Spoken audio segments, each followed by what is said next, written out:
Áureo, Tiago 4:6, antes da maior graça. Portanto, diz, Deus resiste aos soberbos, mas dá graça aos humildes. Então, a lição vai falar aqui da soberba da rainha Vasti e da humildade de Esther. Verdade prática, devemos nos conservar humildes, confiando na justiça de Deus, pois Ele governa todos, abatendo ou exaltando.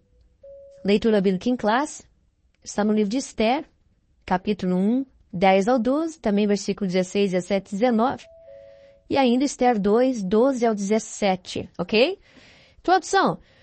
Nesta lição veremos o claro contraste entre as condutas de Vasti e de Esther, a obediente moça judia que ascendeu ao trono de rainha de um dos maiores impérios de todos os tempos, o Império Persa. Só um aviso para o banquete de Assuero e a recusa de Vasti. Primeiro tópico, o rei Assuero. Então, letra A, B e C. O rei da Pérsia era conhecido como Assuero, que é uma palavra hebraica, e também Xerxes, que é uma palavra grega. Então, só para você entender que existem esses dois termos relacionados à mesma pessoa. Assuero no hebraico, Xerxes no grego. Letra B. Era filho de Dário I, conhecido como Dário o Grande. Então, Assuero era filho do grande rei Dário. Primeiro, né? Letra C. Assuero governou a Pérsia dos anos 486 a.C. até 465, dominando um total de 127 províncias. Você encontra essa referência lá em Esther, capítulo 1, e o versículo 1. Tão grande era o império e o domínio deste homem em toda a província da Pérsia e também além da Pérsia, né? 127 províncias. Abrangia desde a Índia até a Etiópia, que está aqui no... E há um texto, confere lá Esther capítulo 1, versículo 3, 8, 9 e 18. E você vai ver, confere lá, vamos abrir aqui, Esther, principalmente o versículo 18. Confere comigo. Esther capítulo 1, ó, Memucã falando, né, com o rei depois que Vasti recusou. E nesse mesmo dia, as princesas da Pérsia e da Média dirão mesmo a todos os príncipes do rei. O convite à rainha. 3. Existem vários relatos acerca do porquê a rainha Vasti recusou ir ao banquete.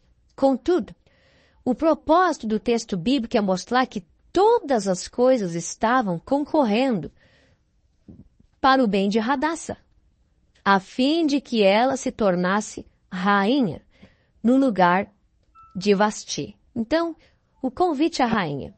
Existem vários relatos acerca do porquê a rainha Vasti recusou ir ao banquete. Contudo, o propósito bíblico não é entrar em detalhes do porquê a rainha não quis ir.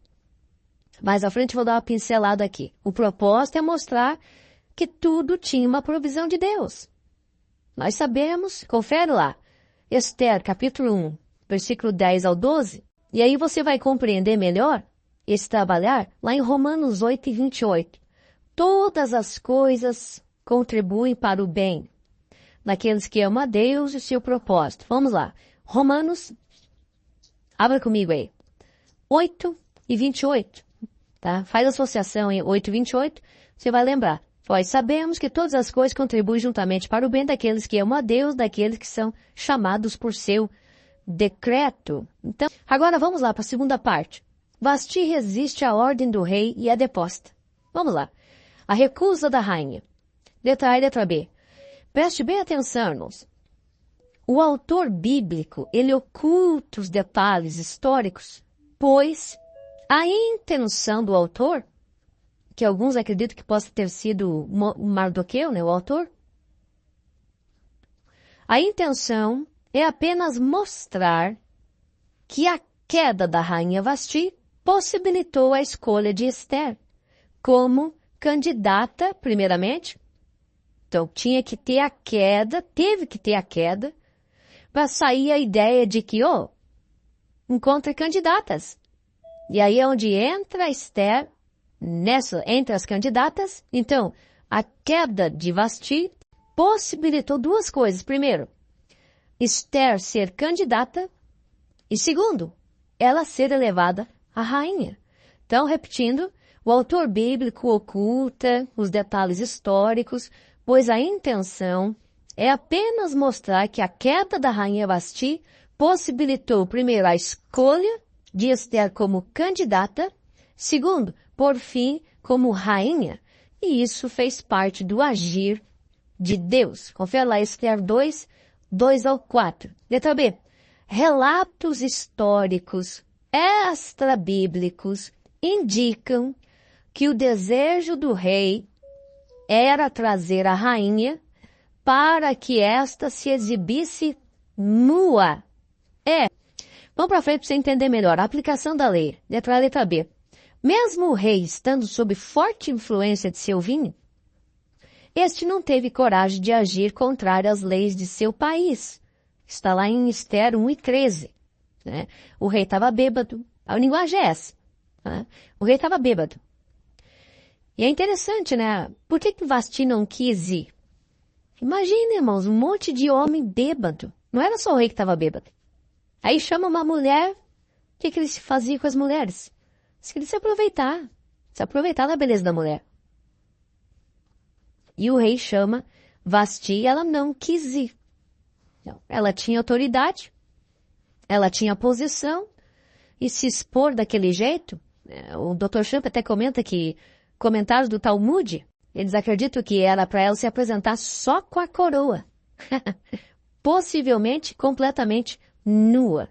Para excitar os homens que estavam ali. Você acha que numa festa pagã de ímpios, bêbados, eles teriam respeito com a mulher?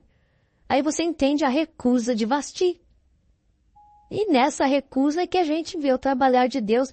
E possivelmente, irmãos, até o próprio Deus concorda com esse sentimento. Deus não quer que as mulheres se exponham dessa forma. Então, o próprio Deus pode ter endurecido o coração daquela mulher, não se exponha desse jeito. E trabalhou para que ela fosse deposta e depois Esther viesse a ser escolhida. Mas vamos lá. Letra A, letra B. Aplicação da lei. Mesmo o rei estando sob forte influência de seu vinho, este não teve coragem de agir contrário às leis de seu país, conforme era um trabalhar de Deus. Para favorecer quem? A terceira parte da lição e a mais importante da lição. Esther, a judia, se torna rainha em terra estranha. Então, como eu disse, não se atenha muito na primeira e na segunda parte, porque é histórica e tem muitos detalhes extra-bíblicos. Fique com a Bíblia, ok? Agora, a terceira parte é o mais que importa para nós, é o que mais importa. Primeiro tópico, 4 anos depois. Vamos lá, vamos entender essa expressão do escritor aqui da lição. Letra A, B e C. O escritor bíblico fez um resumo dos acontecimentos importantes para a fé do povo de Deus. E por essa causa, não há informação bíblica acerca do tempo em que Esther foi feita rainha. Não há. O que há, essa informação de 4 anos aqui, é apoiada numa teoria extra-bíblica, vista no teu ministério. Letra B. As palavras passadas estas coisas, do versículo 2, indica que um tempo havia se passado.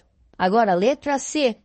Alguns historiadores acreditam que o fato de todos os príncipes e homens importantes de todo o reino estarem reunidos em Suzã era para dali saírem para uma grande batalha contra os gregos.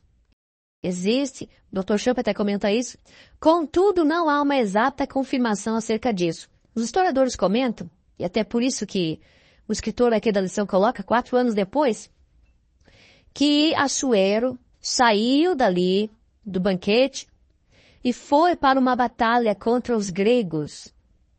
E aí essa batalha aproximadamente durou 4 anos, e que eles até foram derrotados, voltaram meio que envergonhados. Depois, quando ele volta, é que ele se lembra de Vasti, se lembra que depois ela, e a Bíblia fala sobre isso. Vamos lá? Esther 2. Vamos entender aqui bem esse assunto, para você compreender o tempo. Então, possivelmente, nem dá para ter tanta certeza nesses 4 anos aqui, tá? Não dá para ter total certeza, mas vamos lá. Ó, Esther 2:1. Passadas estas coisas, só isso aqui. Não dá para ter total certeza do que se passou, mas existem relatos históricos, né? Contudo, não há uma mais alta confirmação acerca disso. Mas, para título de informação, Esther não foi escolhida já logo naqueles dias ali. Passou algum tempo. O escritor da lição aqui, ele comenta 4 anos depois, tá? Vamos lá, o universo da escolha. Mas o mais importante para a lição, irmãos, é essa terceira parte aqui. Preste bem atenção, redobra a tua atenção aí. O universo da escolha. Eu, sem medo de errar, digo que o principal tópico da lição é esse tópico 2 aqui da terceira parte. Vamos lá, letra A, B. Vemos a provisão de Deus em 2 grandes momentos. Que é o que a gente quer, irmãos. A lição, o eixo central da lição é o agir de Deus, a providência de Deus. A gente quer identificar onde é que Deus agiu. Como é que Deus agiu? Então, agora, redobra a tua atenção. Vemos a provisão de Deus em 2 grandes momentos. Primeiro, no conselho de Memucã. Está lá em Esther 1, 16 e 19. Segundo, no conselho dos jovens. Está lá em Esther 2, 2 ao 4. Letra B. Vamos entender agora que conselho identifica muito o trabalhar de Deus. Muitas vezes, na Bíblia, Deus trabalha por meio de conselhos. E os conselhos, representam, sabe o quê? A ajuda do Espírito Santo e o agir de Deus. Confere lá Provérbios 11, 14. Vou ler para os irmãos. É um texto conhecido, mas vale a pena ler. Provérbios 11 e 14. Na multidão dos conselheiros, né? Não havendo sábia direção, o povo cai. Mas na multidão de conselheiros, a segurança. Então é próprio de Deus trabalhar através de conselhos. Aí você vê Memucã dando conselho para o rei. Sábio. O agir de Deus está ali, irmãos. Então, houve 2 agir de Deus através de 2 conselhos. E aqui é onde é o principal ponto da lição. Que até hoje Deus trabalha dessa forma. Usando pessoas para aconselhar, sábios conselhos.